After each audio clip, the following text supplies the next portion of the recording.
and welcome to the Hockey Gambling Podcast on the Sports Gambling Podcast Network. I am your host, Ryan Gilbert, joined as always with my co host, Joel Meyer. How are things over there in Vancouver, Joel? Big win. I want to take shelter from the poison rain where the streets have no name. Fucking right, you two. The Canucks get it done. Oh, yeah, the city is absolutely buzzing. It took me forever to get home from work, but it's worth it. Yeah, it's going to be a party time now. The Canucks themselves are staying in Nashville for the night, so I'm sure they'll have a fucking blast down there in Nash Vegas. Yeah, hell of a game.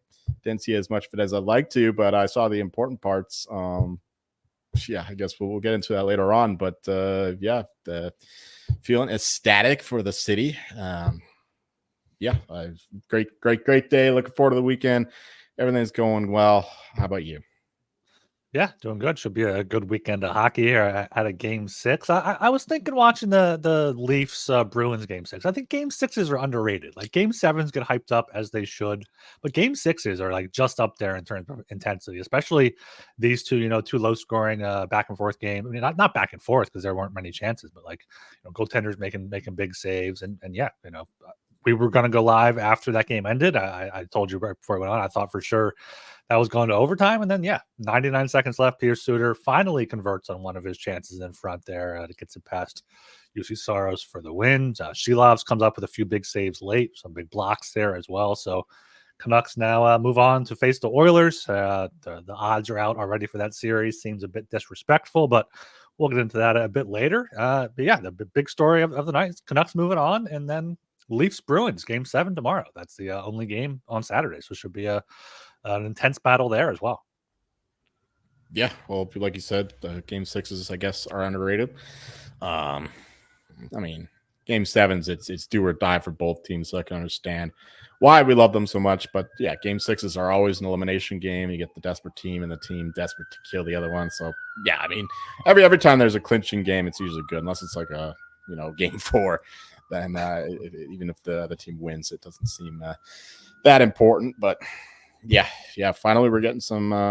We're only getting one game 7 so far. Hopefully the only one. Hopefully the Stars finish the job here in Vegas. But at least we get the big one, the Bruins Leafs, which always seem to go 7, even when the Bruins were up 3-1 there, and the Bruins were cheering prematurely, I think. But yeah, fun times.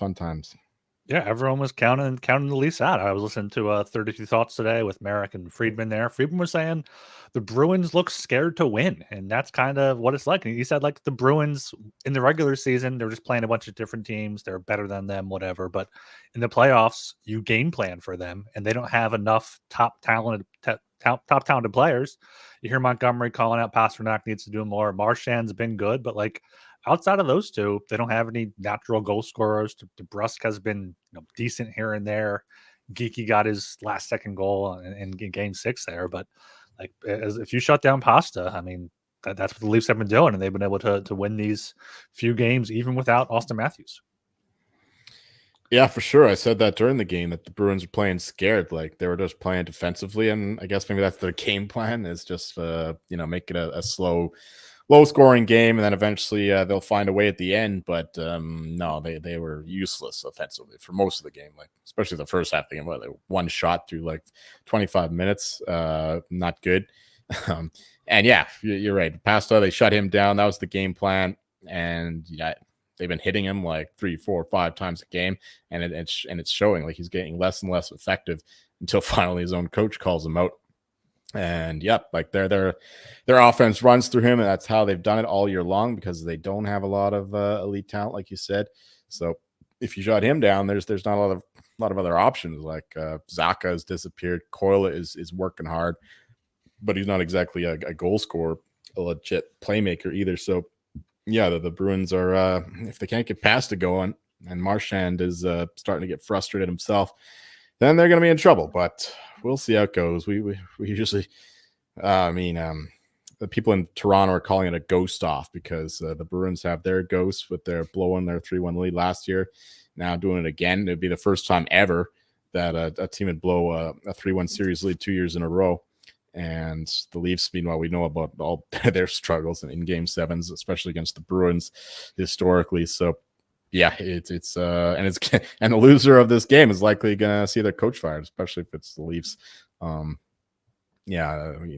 Bruins brass are not happy with Montgomery is the word, and I mean he's a great coach. It's just and I think that he got a lot more out of this team than what they are on paper. Their true talent. So I wouldn't blame it on the coaching necessarily, but that's how hockey works. If he disappoints, like almost winning the division, and then having a 3-1 series lead, I can understand the management making a big change. So, but I won't do it myself. I would stick with him, but I think that's the way it would go if the Leafs do win tomorrow. Yeah, and we'll talk about it more once either of these teams does lose. But yeah, I could see Keefe going down to Pittsburgh now with Dubas there, with Todd Reardon fired as the assistant coach. Bringing the crew back together, Bunting. Get them back there in Pittsburgh. And yeah, I think Boston is more so. Obviously, in hindsight, it's obvious to say this, but like they should have traded Allmark for a center. I don't know if that's a deal they could have done in season or last off season, but. Well, they tried, right? But his trade clause. They did. Yeah. Like, yeah, they can only do that in the summer. So yeah. So I think they tried to trade him to the Kings. I heard. I don't know who they would get in return. Dubois, hopefully not. I heard they're talking about a Dubois potential buyout after this year. Yeah, well, depending on when the cup is awarded, like because his birthday is right afterwards. So when the buyout window opens, that's wild. Too. That's wild. Yeah, that's not going to be cheap. Even with the, you only have to pay 1/3 of it, right? If it's if the one theory is true, like because apparently if he's 26 according to the league calendar, then he have to pay 2/3 of it. But if it's according to the year, then you'll have to pay 1/3 of it. I think that's what they were saying. But I don't know the facts of the case. So either way, he's been useless. And I forgot, too, that Brock Faber was also dealt by Rob Blake for Kevin Fiala, who was not very good either. And look out, Brock Faber. Like, he almost beat Connor Bedard for the Calder. So Rob Blake does not have a good track record right now for trades at the moment. Yeah, no, I did not realize that. I completely forgot about that Fiala was traded from. I knew he was on the Wild. I forgot it was a trade. I thought it was other free agency or something there. But yeah, we'll get right into this game here. Make sure you are subscribed to the Hockey Gambling Podcast. Also got the NBA playoffs going on. My Sixers just went out sad, but it is what it is. Make sure you subscribe over there, the NBA Gambling Podcast. Derby week. Check out all the Sports Gambling Podcast stuff for that. And of course, as I said, make sure you are subscribed to the Hockey Gambling Podcast wherever you listen to your podcasts. Apple, Spotify. Also subscribe on YouTube, like and comment there. But yeah, we've been talking about it already. Leafs Bruins game 7 on Saturday night at 8 p.m. Game time, 8 p.m. there. It's Toronto Maple Leafs at the Boston Bruins. And game itself is in Boston at the Gardens. Bruins are -142. Maple Leafs are +120.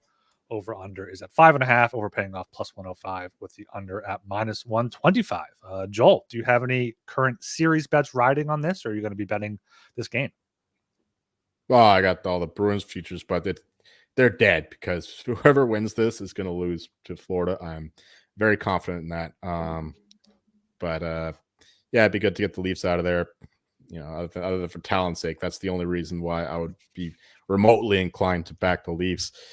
I also bet the Bruins for the series, which looked pretty good a few days ago.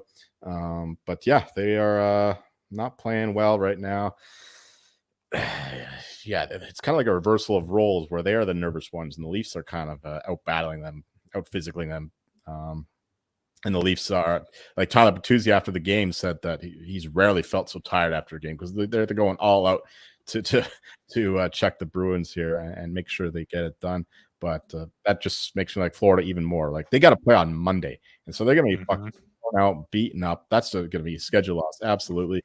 I know that Florida actually won when they beat the Bruins in game 7. They had to play 2 days later, but the Leafs were just coming off their first round 1 win in 25 years. So they were pumped about that. And that's not going to be the case for Florida, who are well rested and raring to go. So I'm going to definitely be betting Florida in this series and in game 1 on Monday, whoever wins this game. But yeah, for this one, nah, this you got to think the Bruins get it done finally. The Leafs they're playing better to their credit, and this line was -1.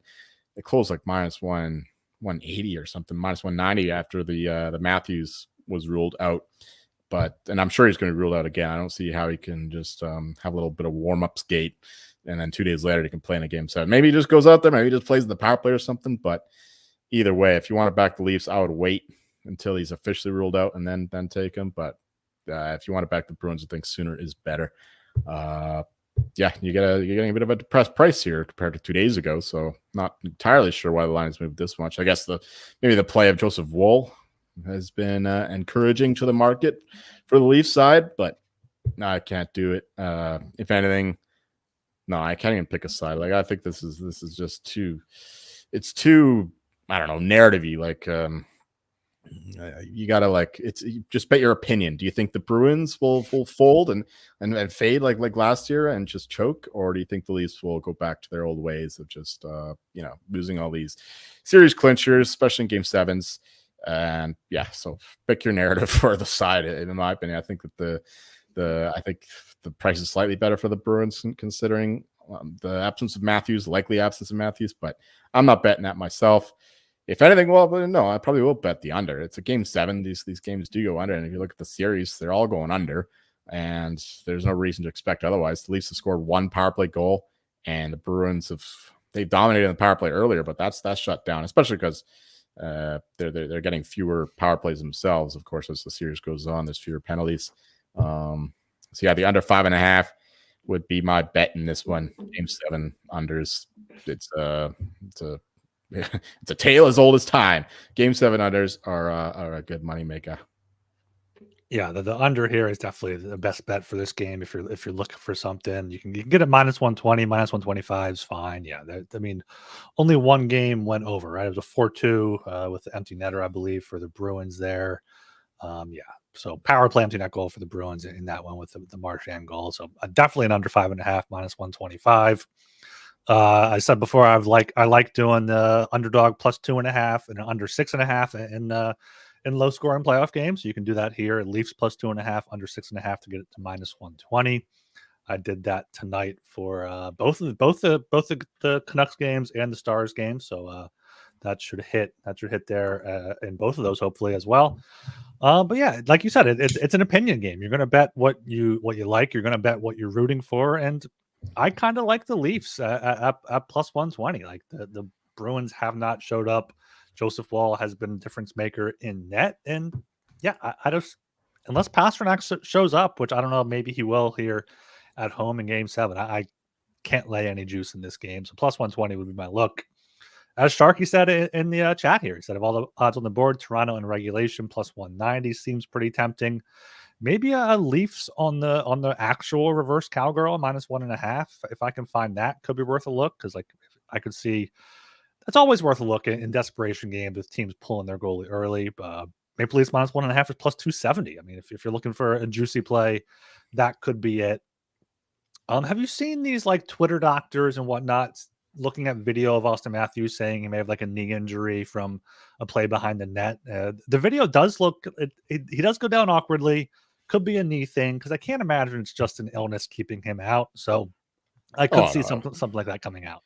Definitely not an illness. I've heard, there's a bunch of theories. 2 most convincing ones were, number 1, I don't think that this is true anymore either, but the first one was that it's a concussion, and because when you have a concussion, you're also throwing up and stuff, which can be confused for an illness.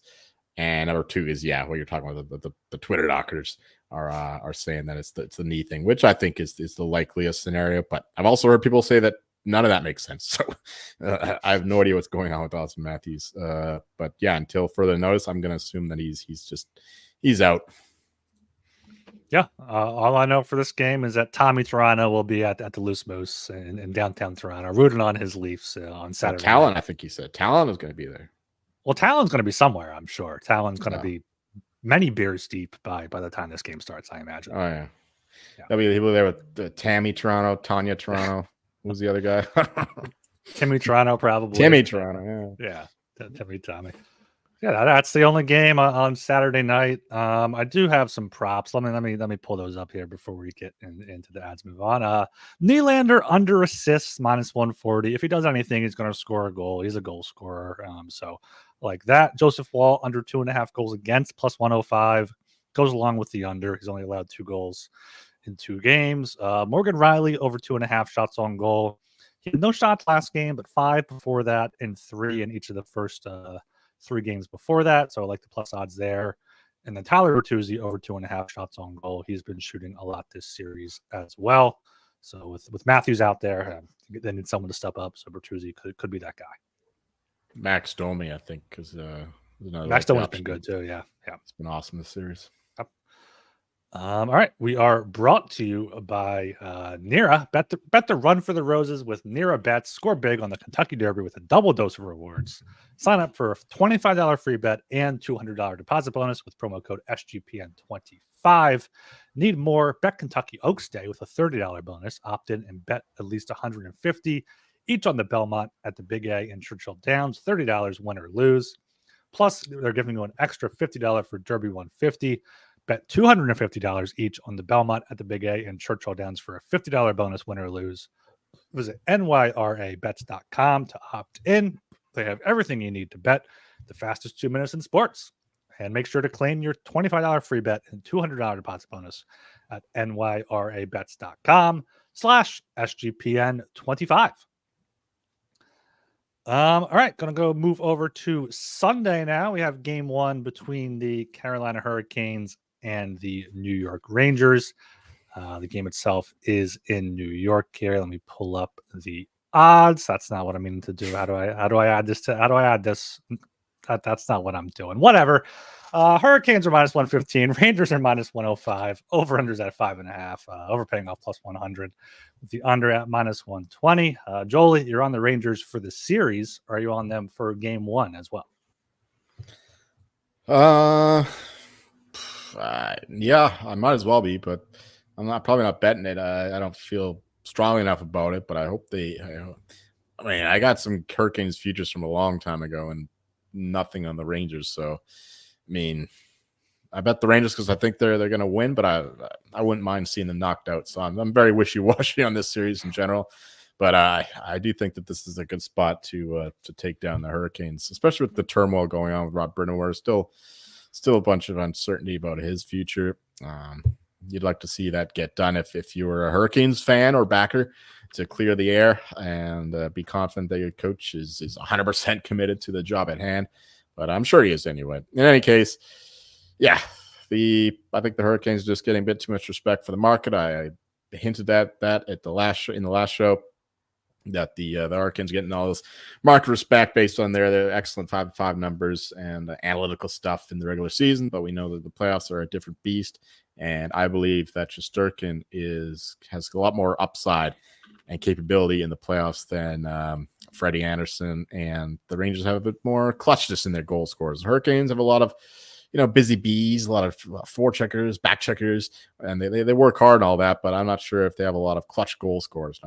I think the Rangers have the edge in that department, so I'm going to back the Speedy Rangers for the series. I guess lean to them with the money line here in game 1, but yeah, I just don't think that they should be so big dogs. Like plus 130 for the series. I think it's the money's going towards the Hurricanes too, so you might even be able to find a better price. Yeah, I think the Rangers are the side. It's I'd probably make the Hurricanes like -115 and the Rangers +115. So for that reason, I'm taking a small edge with the Rangers for the series. And yeah, I just think that the Hurricanes are a bit overrated in the playoffs. So that's why I'm going with the Rags. And yeah, it doesn't matter. Like whoever wins this series, I'll be heavy against them against the Florida Panthers in the conference finals. And for the total, over 5.5, even money. The Hurricanes were involved in some high-scoring games there, and the Rangers also got involved in, not high scoring, but certainly not too low scoring against the Capitals, who have a terrible offense. So I could see some goals here. The game one, you see more penalties called, so over 5.5, even money would be the lean there. But all I've bet so far is just the Rangers to win the series. Yeah, I mean, money keeps coming in on the Canes. So as the Rangers get longer odds, it does seem like they're probably the better bet given their playoff play. But I'm still riding with my Canes. I wouldn't hate the Rangers here in game one, technically underdogs at minus 105 compared to the Canes at minus 115.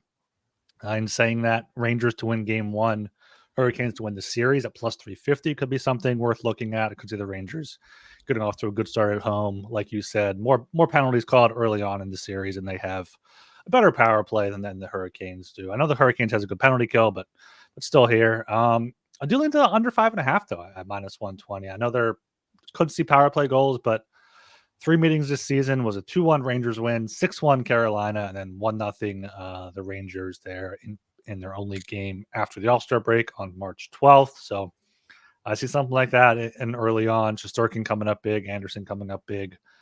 Probably not going to really bet this game here because they do have some Canes futures. If anything, like I said, the Rangers to win game one, Canes to win the series plus 350 could be worth a look there.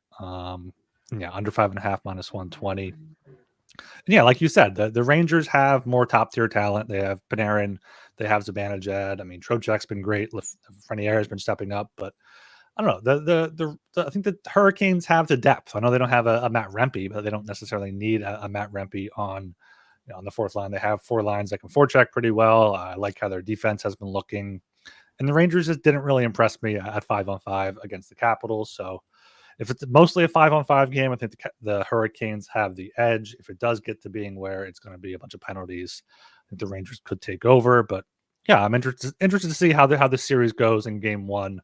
It'll give us more of an idea of what to expect moving forward in this series. So yeah, just a lean to the Rangers in game one, and then a lean to the under as well. All right. We are also brought to you by Underdog Fantasy. The playoffs are here, and Underdog Fantasy wants to make it a lot more interesting. Underdog Fantasy is the easiest place to play fantasy sports. Playing the pick'em game is as simple as selecting higher or lower on player stats like goals, assists, points, shots on goal, and more. Make entries of just hockey or mix and match across other sports to win up to 100 times your entry. It's a ton of fun. It's available in 30 plus states, including Florida, which now has the champions, their player versus player format. Make sure to sign up with code HGP, and Underdog will double your first deposit up to $100. That's Underdog Fantasy, promo code HGP. All right, Joel, we have early odds for this Oilers Canucks series here. Oilers minus 260, Canucks minus 220 here. I saw that this was minus 280 before, so this has already come down in the past half hour. Yeah. That screenshot you posted was absurd. Yeah. What's your early take on this? Before this up, like you said, I do like the Panthers against either the Hurricanes or the Rangers in the Eastern Conference. I thought you're a Final. big Hurricanes guy.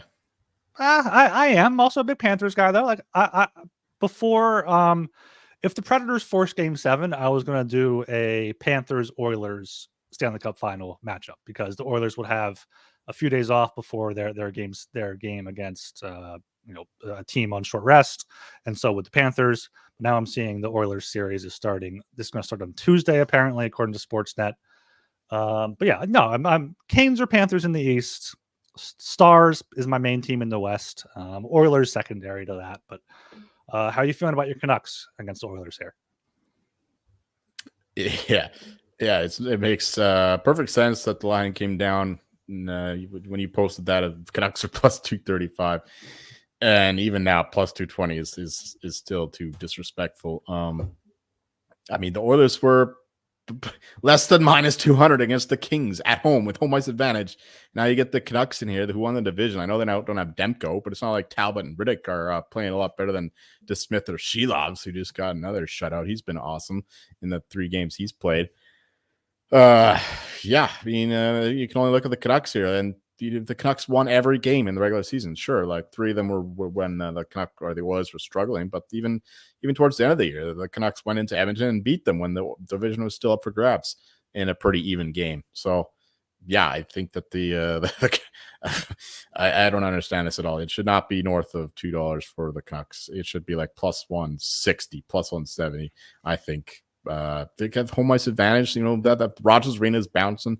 They got all the momentum right now, and they played a tough Nashville team, and they came out strong. You know, they were outplayed for large parts of the series, but you know, they had the clutch players scoring goals when it mattered. They had guys coming back like Brock Besser's performance game 4. Absolutely incredible. Love the Canucks here as huge dogs. Like they can make things greasy. Like if it were the Predators, maybe the Oilers get to play some high scoring shootout games. But with the way the Canucks play, they slog it down. Like every game they played, like in the second half of the season, with their awesome 5-5 defensive numbers, were they result in these low scoring games all the time, even without Demko sometimes. So yeah, I think the Canucks here are the side for sure. They're a great matchup for the Oilers. Like I said, they can roll those lines. Like Lindholm has a lot of experience playing McDavid. He can help shut him down. And you know, after the Oilers' top line, I mean, even with Draisaitl on the second line, they're not that scary. I think the Canucks have better depth and probably the better defensive core. Definitely the better defensive core. You know, you can cancel out Ekholm and Bouchard with Hughes and Hronek. In fact, Hughes and Hronek are a better pair than those two. And then after that, the Canucks do have the better defensive pairings, no doubt. So Canucks better, deeper team. Oilers obviously have the superstar talent, absolutely elite, sick power play, hitting at 45% in the first round against the best penalty kill in the regular season, which is insane and scary. And they also went 12 for 12, I think, on the penalty kill against the Kings, but the Kings are impotent on the power play. Well, so are the Canucks, to be fair. But yeah, special teams. I think that that's the main difference here. If you stay out of the box, Canucks. If you get down to like, I don't know, 25% converting on the power play, I think the Canucks can win the series. So yeah, plus 220. I like that a fair amount. Yeah, I mean, I don't really have much to add there. You're obviously the more of the Canucks expert, but plus 220 is disrespectful here. It is lower at other books. FanDuel is minus 240 plus 195. Canby has it at minus 230 plus 185. So yeah, plus 200 or better. I would take the Nucks here. Like you said, the Oilers were less than minus 200 against the Kings. So like that quite a bit. I don't mind the Canucks minus 1.5 games here on the Is it alternate just because spread. of Demko? Is that the only reason why the line is inflated this much? I don't know.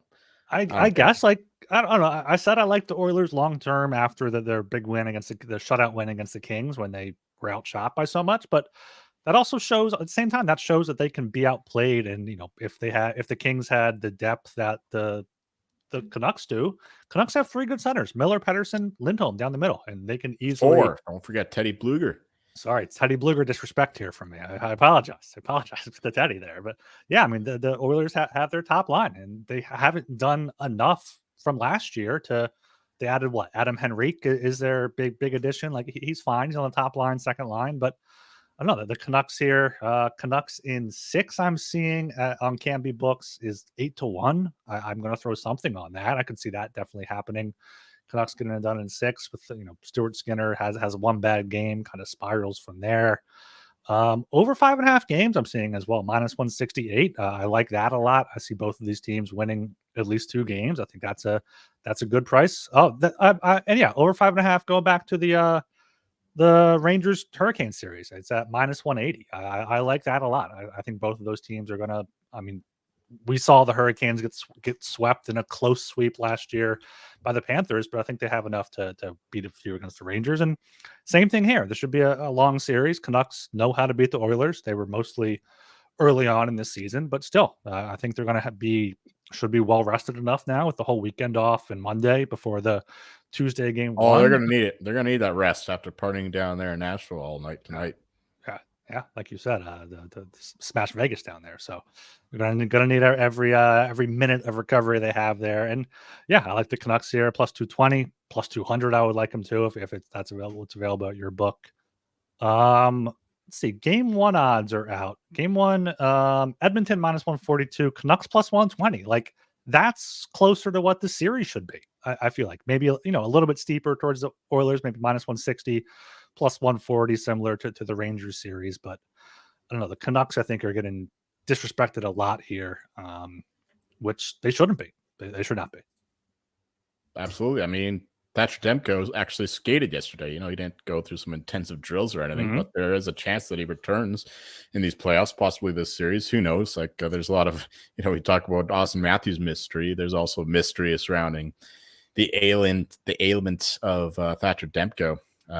We know it's something on the same leg that he suffered with the injury that ended his regular season, or almost ended it. He played the last 2 games. But there's still a chance that he comes back in the series. And you know what? The Canucks have shown that their goaltending depth has bailed them out. Even, the Abbotsford Canucks.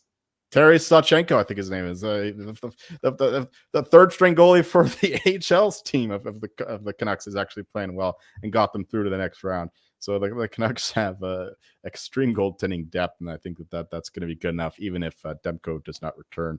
So, yeah, like I said, the line is disrespectful, and that goes for game 1 too. Maybe the Canucks are feeling on a high, whatever, winning the series, but yeah, that's not until Tuesday, so they have plenty of time to refocus, recharge, recover, get over those the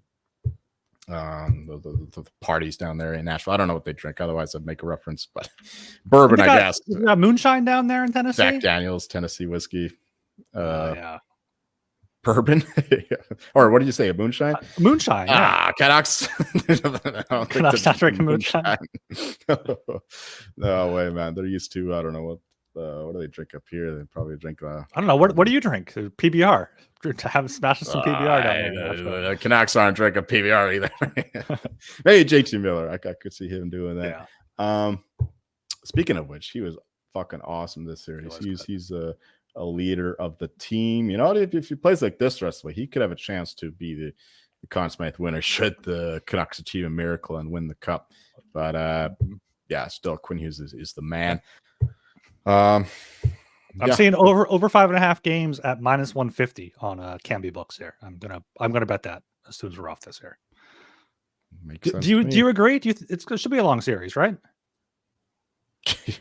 Canucks in 5, baby. Come on, Rogers Arena, clinching game, no problem. Yeah, I know. The Oilers should win too. You have any thoughts on the finalists for the Jack Adams or the Calder? Calder, I believe, is Bedard, Faber, Luke Hughes, pretty much assumed, and then the Jack Adams surprised me with Torch not getting at least a finalist with Tocchet, Bonus, and Brunette on there. Everyone hated Torch at the end because of benching Couturier and then seeing them fall apart. Like media, it's the mob, man. They changed their mind with the shifting winds, and he makes one thing like that, and then all the positive energy that was surrounding Tortorella just went out the window, and everybody hates him again. So that's how it works. You got to pay attention to that shit. But I don't know about Bonus being included. I thought that Laviolette would actually be the third guy in there. Or Carberry with a late push. Fuck that. The Capitals are horrible. They're just the beneficiaries of everyone else sucking. The other ones make sense. Brunette and Tocchet, I think, were the 2 best coaches this year. And just a little bit surprised by Bonus, considering they faded down the stretch. I guess they finished strong in the last 3 weeks, but they had the division, in their grasp, and they blew it just like last year. So anyway, I thought Laviolette was a worthy 3rd place finisher, whatever the word is there. And the Calder, hoping for a miracle with Brock Faber. I think that he deserves it, but he's not the brand name that Bedard is. So a lot of the lazy voters will just give it to Bedard, and he should win it. But I don't know. Like, I can't figure the Calder award market out for the life of me. So I'm probably gonna lose a lot of money on that market again this year. Yeah, hopefully it's a little bit more open next year, depending on where Celebrini goes. I know he's good. I know he's like the unanimous number 1 pick, but he's not Bedard good. So hopefully it's more open, and we don't. He's pretty close. He would be the number 2 in the last draft, and he's actually suffering from being in the shadow of Bedard, because Bedard is like the next McDavid or whatever, and Celebrini is a legit number 1 pick, and he's going to be fantastic. Looking forward to the lottery when we finally figure out where he's going. Also heard some stuff about this Gavin McKenna guy. he's not eligible for 2 years, but he's already putting up like insane numbers. He's playing over there in Finland in the junior tournament, and he's like he's slicing and dicing. So this guy's another one to look out for. Not next year, but the year after that, we'll see this guy likely drafted number 1. Gavin McKenna. Keep that name in mind. Yeah, Celebrini and Bedard kind of highlighted the Team Canada at the World Championships roster that came out today. But Right, he could have some Calder competition next year if Michkov comes over this summer, like it's being talked about. So watch out for that. Yeah, Owen Zellweger. Like, there's a lot of young guys on this Team Canada roster. I guess Sidney Crosby didn't go this time. Eh? Yeah, the biggest veteran name. I mean, Bo Byram's on there. I guess the goaltender is kind of interesting. You get Binnington, Nico Dahl, Joe Hofer. I mean, Binnington's, I guess, going to be auditioning for the Four Nations tournament or whatever, Olympics. Isn't Doug Armstrong the GM of Team Canada? I think bring so, the two Blues goalies. got Paricchio there as well. Yeah, got a few Blues. Fuck the Blues. Fuck the Blues. You have any other futures you have your eye on here? Want to mention before we just touch on the Conn Smythe to close things out? Been looking at New York Jets stuff. I've been betting New York Jets. But NHL, not so much. I haven't bet anything since I last talked about it. Yeah, I mean, I'm sad seeing Seth Jarvis and Wyatt Johnston at 25-1 after all my puck bets, but because he didn't get the crazy odds at my books, didn't bother betting them at all. Those are, not good bets anymore. I think they're appropriately priced. If anything, a little bit too short. But yeah, I think that it's best to just load up on the Panthers because I think they're the likeliest team to win the cup. And Tkachuk is likely as constant winner, but of course now he's 12-1. It's kind of a bit thin there. And yeah, Cale Makar 20-1, slightly interesting. Oh, I also put a bet in on the Avalanche, parlayed with the Nuggets, the Denver double to win the respective titles at about 22-1. So I got some Avs stuff to go along with my heavy Nuggets bets, and yeah, hopefully they beat the Timberwolves tomorrow. Are the Nuggets the big favorites in the West, like the Celtics are in the East? Yeah, they're about even money to win the West now. So the Celtics are like minus 250 though, so not quite that big. Because there's nobody else. It's like the Knicks, and that's about it.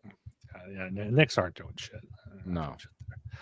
But yeah, Conn Smythe, I'm shocked to see Tkachuk down here at 12-1 already. I mean, I could see for Hagee giving him a run for his money, 22-1.